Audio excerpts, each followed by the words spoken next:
어저께 인터넷 기사 중에 이제 그 한 스님이 나와서 이렇게 인터뷰하는 거를 봤는데 손가락 세 개가 이렇게 중간에 손가락이 없더라고요. 세 개가. 그래서 왜 그런가 이제 인터뷰 내용을 보니까 그 아마 수행을 하는 동안에 여자 생각이 날 때마다 손가락을 찢었대요. 그래서 이제 손가락 세 개가 없는 걸 보았어요. 그러니까 우리 불교에서 보면 불교에서 말하는 구원이라는 것은 이제 욕심을 버리고 인간의 욕망이 있다고 그러잖아요. 그래서 그런 욕망을 버리고 또 산속이나 이런 데 가서 수행을 해서 일종의 득도한다고 그러죠. 득도해서 열반의 경지까지 다다르는 그 부처의 어떤 가르침을 따르는 것이죠. 그래서 스님들 보면 되게 한국에 보면 경치 좋은 그런 산세에 좋은데 이제 사찰을 지어놓고 거기에 들어가셔서 뭐 채식 생활 또 이렇게 살생을 하시면 안 되니까 채식 생활을 하시면서 이렇게 고행을 하고 수행을 하면서 이렇게 생활하는 것을 우리가 많이 보았습니다. 한국이 사실은 기독교가 많이 이렇게 교회가 많이 생기지만은 여전히 그 불교가 오히려 더 많은 영향을 끼쳤죠. 한국 문화에. 그래서 세상에서는 살지 않고 속세를 떠나라 이런 얘기를 하잖아요. 그래서 산에 일반적인 삶을 내려놓고 산속에 이런 데 가서 뭔가 욕심을 내려놓는 그런 수행을 하게 됩니다. 근데 우리가 믿는 기독교는 전혀 그 구원에 있어서 불교와는 전혀 다릅니다. 불교는 스스로가 욕심을 버리는 수행을 통해서 구원에 이른다면 우리 기독교는 인간의 노력으로 결코 구원에 이를 수 없다. 이것을 분명하게 하고 있습니다. 하나님의 은혜로만이 구원에 이를 수 있습니다. 근본적으로 이런 구원관이 다른데 구원의 조건은 우리 그리스도교에 있어서 구원의 조건은 죄로부터의 자유입니다. 죄로부터 해방될 때 구원에 이를 수가 있는데 인간은 스스로 죄로부터 자유로울 수가 없습니다. 인간 스스로가 죄성이 있기 때문에 아무리 뭐 성인 군자를 할지라도 그런 죄성을 인간의 어떤 노력으로 그것을 해결한다는 것은 불가능한 것입니다. 우리에게 그 죄의 문제를 해결할 수 있게 하나님께서 우리에게 은혜를 베풀으신 것은 바로 하나님의 독생자 예수 그리스도를 우리 이 땅에 보내주시고 그 예수 그리스도의 오심이 바로 십자가에서 죽으시고 그 피라는 것은 생명이죠. 피의 대가, 생명의 대가로 죄 없으신 예수님의 생명의 대가로 인류의 죄를 대속하신 그 은혜로 말미암아 우리가 예수님을 구주로 영접할 때 그를 믿음으로 고백할 때 우리가 구원에 이를 수가 있죠. 그리고 물론 그 믿음도 사실은 우리 스스로가 선택하는 것이 아니라 하나님의 절대적인 은혜요 선물이다. 이렇게 성경은 가르치고 있습니다. 오늘 본문 속에 다윗이 죄를 범한 결과 빚어진 그 사건을 우리가 읽었는데요. 12장 15절에서 17절까지 이 사건을 통해서 진정한 우리 인간에게 있어서 구원의 문제를 어떻게 해야 될 것인가 이런 상황 속에서 그런 깨달음을 오늘 다윗의 이 사건을 통해서 우리가 생각해 보도록 하겠습니다. 다윗이라는 인물을 지금 보니까 프라임 이 메인스트림에서도 이 다윗을 드라마로 이렇게 보여주고 있더라고요. 제가 보고 깜짝 놀랐는데 미국은 아무래도 기독교 이렇게 베이스가 많다 보니까 그런 성경의 소재를 그냥 메인 그 방송에서 이렇게 해도 많은 사람들이 보는구나 이런 생각을 했어요. 그걸 통해서 볼 때도 다윗이라는 사람을 이렇게 딱 정해서 한마디로 말하기가 어려울 정도로 아주 특별한 이력을 갖고 있는 사람이 다윗입니다. 어린 시절에는 목자였죠. 양을 치는 목자였고 또 청년 시절에는 용사였습니다. 군인이었어요. 특별히 골리앗과의 전투에서 승리를 거둠으로 인해서 정말 용맹스러운 군인으로서의 삶을 또 살았고 그리고 또한 그는 또 수금을 연주하는 하프를 연주하는 또 음악가이기도 했지요. 그래서 우리가 다윗의 시편이 많잖아요. 그리고 이제 가장 그의 신분에 가장 걸맞는 직분이 바로 왕입니다. 다윗은 왕으로서 이스라엘의 가장 대표적인 왕으로서 지금도 이스라엘 국기가 그게 다윗의 별이죠. 다윗의 별. 이렇게 그는 리더로서 또 좋은 이렇게 점들이 많았습니다. 용맹스럽기도 하고 또 신실하기도 하고 또 음악도 연주를 잘하고 여러 면에서 굉장한 다양한 재능과 좋은 점이 있었지만 그에게 한 가지 약점이 있었어요. 그게 뭐냐면 이제 여러 명의 아내를 두었고 좀 이제 여성에 대한 편력이 좀 있었어요. 다윗이. 그래서 여성을 보면 특별히 마음에 드는 아름다운 여성을 보면 이제 자기 아내로 삼는, 쉽게 아내로 맞아들이는. 물론 그 당시에 왕으로서 얼마든지 할 수 있는 그런 어떤 행동이라고 볼 수도 있지만, 그러나 우리가 면밀하게 성경을 읽어보면 다윗이 그런 여성에 대한 집착이, 그리고 여성을 더 사랑하고 이런 마음이 강했다는 것을 우리가 알 수가 있습니다. 근데 이제 오늘 본문 속에 있는 사건을 우리가 배경을 보면 여인을 너무 사랑하다 보니까 그만 유부녀인 밧세바를 범해버린 거예요. 근데 모르고 범한 게 아니라 알면서도 그 여인이 바로 자기의 수하의 부하였던 우리아 장군의 부인이었다는 것을 알았음에도 불구하고 그 밧세바가 아름답게 보였기 때문에 부른 거죠. 몰래 불러서 취해버렸습니다. 그리고 남편은 전쟁에 나가 있었죠. 그것을 이렇게 그냥 몇 명만, 소수만 알 거 아니에요. 아주 조용하게 불렀을 테니까. 대놓고 불렀겠어요? 조용하게 불렀겠죠. 그러니까 소수만 알고 있으니까 그냥 조용하게 숨기고 넘어가면 뭐 아무도 모르겠지라고 판단했었으면 좋겠지만은 숨길 수 없는 사건이 벌어졌습니다. 이 밧세바가 아이를 임신한 거예요. 왕의 아이를 임신한 거예요. 그리고 숨길 수 없잖아요. 그거는. 그러니까는 이제 다윗이 그것을 자기의 죄를 숨기기 위해서 우리아를 불러들여서 집에서 휴가를 보내게 해야 되는데 너무나도 충성스러워서 집에 갖지 않는 거예요. 이게 그러니까 자기가 계산한 거가 잘 맞지 않는 거죠. 결국은 어떻게 됐습니까? 결과적으로는 우연을 가장해서 그 충성스러운 부하였던 우리아를 전장에서 결국은 죽인 거죠. 다윗이 요압에게 비밀로 편지를, 그것도 우리아의 손에 그 편지를 들고 가게 해서 요압의 손에 의해서 다윗이 결국은 충성스러운 부하를 죽인 것입니다. 그리고 죽이고 나니까 이제 그 여인을 취해도 아무 문제가 없는 거죠. 근데 그거를 누가 지켜보고 있었어요? 하나님이 다 지켜보고 계셨어요. 하나님이 보시기에 악했더라, 이렇게 성경은 말하고 있습니다. 하나님은 그의 악한 행동에 대해서 나단 선지자에게 그 모든 것들을 이제 알도록, 지적하도록 나단 선지자를 통해서 다윗의 죄가 이제 공개가 됩니다. 죄의 습성은 뭐예요? 자기의 부끄러운 부분은 사람들은 다 숨기죠.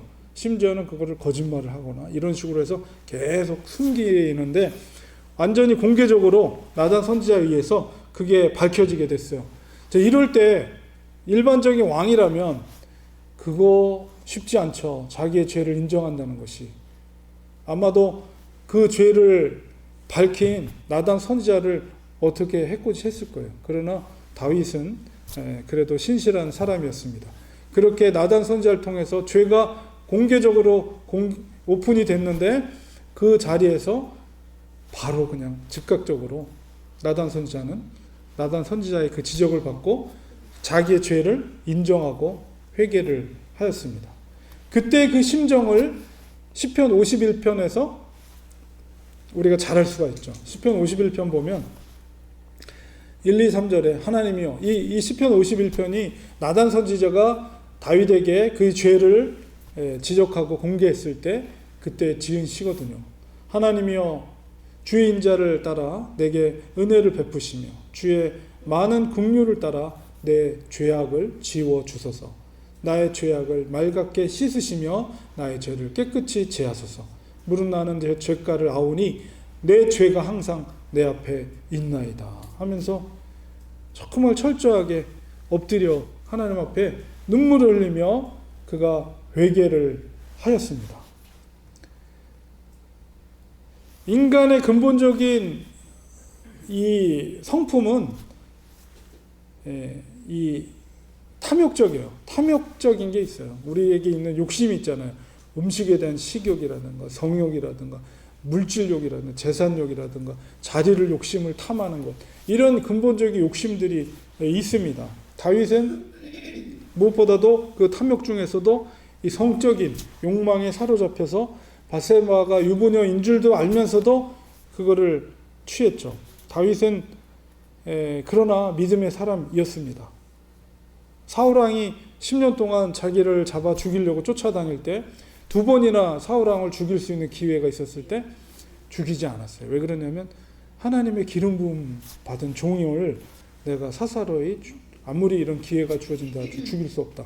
그거는 이제 신념과 믿음에서 비롯된 그런 행위였습니다. 그리고 골리앗과의 전투에서도 그가 골리앗 앞에 이렇게 당당하게 설 수 있었던 것은 하나님, 이 전쟁은 하나님께 속했다는 것을 이스라엘 민족뿐만 아니라 블레셋 너희들에게도 내가 알게 할 것이다 라는 그런 신앙의 고백 가운데 골리앗 앞에 섰던 거죠. 그런 신실한 다윗을 사탄이 공격을 했어요. 사탄이 공격할 때는 이 영적인 존재이기 때문에 사람들한테 속일지 모르지만 영적인 존재한테는 그 부분을 속일 수 없거든요. 가장 약한 부분을 틈타서 공격을 해요. 그러니까 우리 교회, 그러니까 사탄이 제일 싫어하는 공동체가 교회 공동체잖아요. 그러니까 교회를 무너뜨릴 때 그 교회의 약점이 뭔지 사탄은 다 알고 있어요. 그 부분을 타고 들어가서 교회를 무너뜨립니다. 그러니까 다윗에게도 가장 약한 부분, 그런 여성 편력적인 그 다윗의 성향, 그거를 사탄이 알고 있었기 때문에 그렇게 공격을 한 거죠. 그 다윗의 일생을 보면 대부분이 신실했어요. 근데 그의 인생에 있어서 가장 심각했던 문제, 위기 가운데 있었을 때 그 근본적인 문제를 타고 들어가면 바로 다윗의 여성 편력적인 그런 문제가 그 바닥에 있어요. 거기서부터 비롯이 된 거죠. 다윗의 위기 상황은. 그럴 때 우리가 그 사탄의 이런 전략들을 우리는 잘 깨달아야 됩니다. 그래서 우리는 더 기도로 깨어 있어야 돼요. 우리 연약한 부분이 있기 때문에 그것을 우리가 이기기 위해서는 하나님의 능력이 필요하죠. 그래서 우리는 깨어서 기도해야 됩니다. 지금도 사탄은 하나님의 백성들을 영적으로 공격을 합니다. 그러니까 교회 공동체를 무너뜨리고 가정을 무너뜨리고 또 자녀들이 그런 믿음에서 깨어져 떨어져 나가고 이런 영적인 공격을 끊임없이 지금도 하고 있다는 거예요.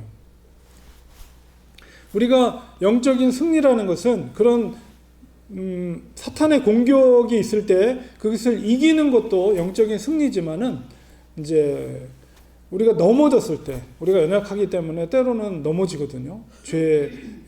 죄를 짓기도 하고 넘어지고 이제 그런 상황 가운데 있을 때 다시 일어나는 것도 영적인 승리입니다. 그러니까 우리가 다윗을 통해서 배우는 것은 바로 넘어졌을 때 약한 우리 연약한 존재가 죄에 의해서 유혹에서 넘어졌을 때 그 다음에 어떻게 하느냐 이게 중요한데 바세바를 통해서 결국은 이제 아기가 잉태되었는데 나단 선지자를 통해서 그 아기를 하나님이 생명을 거두어갈 것을 이미 얘기했죠.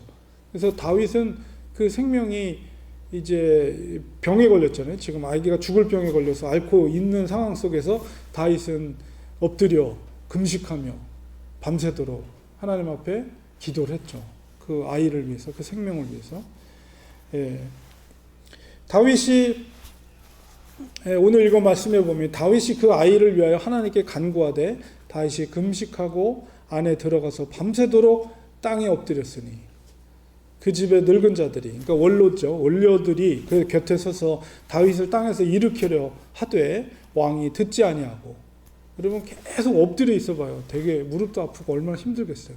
근데 너무 애통하는 마음으로 그냥 하나님 앞에 고개를 들 수가 없는 거죠. 다윗이.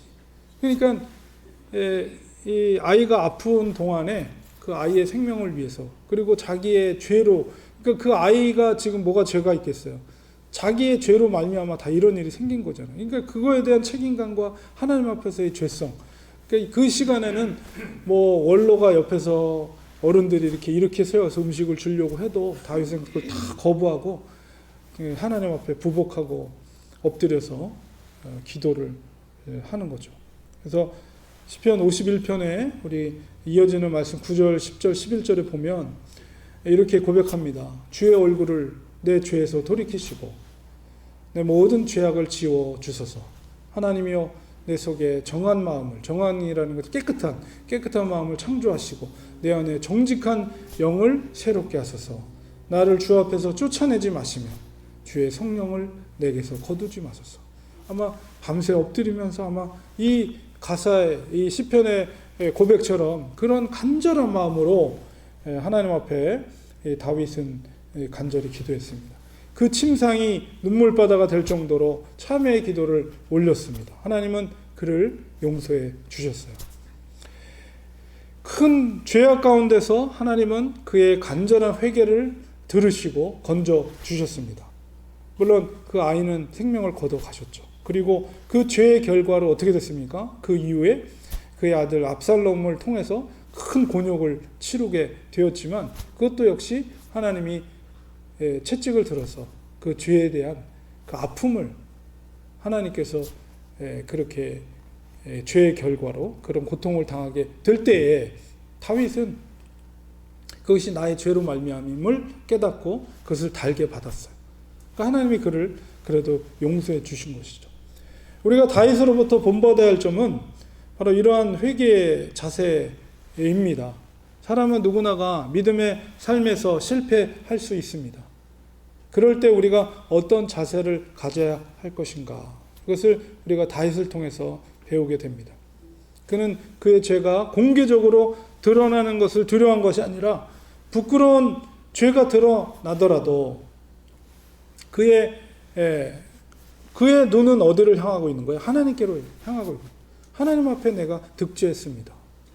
너무 정말 하나님 너무 죄송합니다. 이런 너무나도 그 죄, 자신의 죄에 대해서 하나님 앞에 너무 고통스러운 그런 마음을 표하고 있는 것이죠. 그가 원했던 것은 하나님과의 온전한 관계가 회복되기를 원했어요.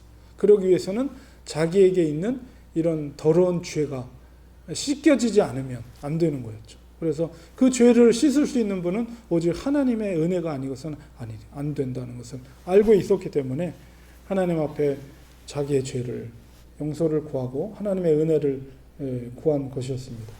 우리도 마찬가지입니다. 우리 스스로 죄로부터 구원받을 수 없어요. 불교에서 말하는 것처럼 인간이 아무리 선한 행실을 한다고 할지라도 인간의 근본적인 죄로부터 구원을 받을 수 없습니다. 우리에겐 철저히 하나님의 은혜가 필요합니다. 예수 그리스도의 십자가의 공로로 우리가 죄 씻음을 받을 때 우리는 구원을 받을 수가 있는 거죠. 예수님을 우리의 구속주로 믿을 때 하나님은 그 믿음을 보시고 우리의 죄를 간과하신다, 이렇게 성경은 말하고 있어요. 간과라는 건 뭐냐면 이렇게 가다가 그 부분에서 이렇게 점프해서 지나간다는 거예요. 우리가 죄가 있더라도 이렇게 가다가 그 찔끔 하나님이 눈을 감으시고 지나간다. 죄를 안 본다. 그런데 무엇 때문에? 우리가 예수 그리스도를 나의 구주로, 나의 죄를 속해 주시는 구속주로 믿을 때 그 믿음을 근거로 해서 하나님은 죄를 간과하시고 이제 죄를 안 보셨으니까, 우리의 죄를 안 보셨으니까 우리를 의롭다, 법정용어로 꽝꽝꽝, 너는 죄가 없는 의인이야, 이렇게 칭해지시기 때문에 우리가 하나님과 연합할 수가 있는 거고 하나님의 거룩한 그 천국에 우리가 입성할 수가 있는 것이죠. 하나님은 이렇게 십자가의 공로로 우리를 죄로부터 자유케 하셨습니다. 이렇게 주님을 우리가 믿을 수 있는 것도 하나님의 선물이죠. 하나님이 주신 선물. 그렇기 때문에 우리가 구원에 이르는데 우리가 했던 어떤 노력도 하나도 없는 거예요. 하나님의 전적인 은혜인 것입니다. 우리가 그렇게 하나님의 큰 은혜를 받았음에도 불구하고 우리가 살아가면서 우리가 정말 천사처럼 바뀌나요? 그렇지 않죠. 여전히 우리의 성품, 모난 성품 그대로 있고요. 또 살다 보면 어떤 유혹 속에 빠지면 거기에 또 넘어질 때도 있고요. 그렇습니다. 우리가 그럴 때마다 우리 다윗의 회개를 기억해야 합니다. 철저히 자기의 죄를 하나님 앞에 고백하고 용서를 구하는 그런 다윗처럼 우리들도 넘어질 때 다시 일어나는 영적인 승리를 우리는 해야 합니다. 넘어졌을 때 우리는 예수 그리스도의 보혈로 죄를 깨끗이 씻어달라고 우리 기도해야 돼요. 다윗처럼 하나님은 진정으로 회개할 때 용서해 주십니다. 주님이 우리를 향해서 7번이라도 70번 너희들이 용서하라. 우리에게 용서를 가르쳐 주셨잖아요. 그렇기 때문에 하나님도 우리가 진심으로 회개할 때, 용서를 구할 때 우리를 용서해 주십니다. 그런 것을 통해서 우리는 하나님과 연합된 삶을 살 수가 있어요. 우리가 하나님과 연합된 삶을 살 때 능력 있는 그리스도인이 되는 것입니다. 하나님이 우리를 이 땅에 보내주신 것은 그 능력으로, 그리스도의 능력으로 세상을 변화시키는 그리스도인이 되기를 원하시기 때문에 우리를 이 땅에 보내주신 것이거든요. 세상을 변화시킨다는 것은 결국 사람을 변화시키는 거예요. 사람을 변화시키는 능력은 우리의 능력으로 가능한 게 아닙니다. 하나님의 능력이, 예수 그리스도의 능력이 우리에게 부어주시고 그 능력으로 세상을 변화시키고 세상에 사람이 변화될 때 세상이 변화되는 거죠. 우리가 그런 능력의 그리스도인이 되어야 되는 것이죠. 그것은 온전히 하나님과 연합된 삶을 살 때 그것이 가능해요. 죄의 문제가 있으면 연합될 수가 없습니다. 우리와 함께 하시는 예수 그리스도의 영이신 성령님께서 우리에게 그 능력을 부어주십니다. 우리는 죄를 멀리해야 돼요. 처음부터. 그리고 정직한 삶을 살아야 합니다. 거룩한 삶을 살아야 합니다. 그럴 때 우리 속에서 내주하신 성령님께서 강력하게 역사하시고 그런 능력을, 세상을 변화시키고 사람을 변화시킬 수 있는 능력을 우리에게 부어주십니다. 그래서 우리가 전도를 할 때 나가서 무슨 말을 해야 될지 모를 때에도 성령님께서 능력을 주셔서 전파하게 하시고 전하게 하시고 그것이 능력이 돼서 그들의 심령을 흔들고 그 속에 한 영혼이라도 복음이 들어가는 역사가 있게 되고 그 사람이 변화될 때 그 가정이 변화되고 그 공동체가 변화되고 세상이 변화되는 거예요. 바로 그런 능력의 그리스도인이 되기를 우리를 향해 원하시는 것입니다. 성령님은 정말 마른 막대 같은 우리들을 들어서 홍해를 가르는 위대한 기적을 이루게 하실 수 있습니다. 우리는 연약하지만 하나님은 하실 수 있습니다. 그렇기 때문에 우리는 삶의 매 순간마다 성령님을 인정하시고 성령님께서 우리의 인생을 통해서 하나님의 뜻이 이루어질 수 있도록, 이 땅 가운데 이루어질 수 있도록 순종의 삶, 다윗과 같은 정말 다시 넘어졌다가도 영적으로 승리하는 믿음의 삶을 사시기를 간절히 축원드립니다.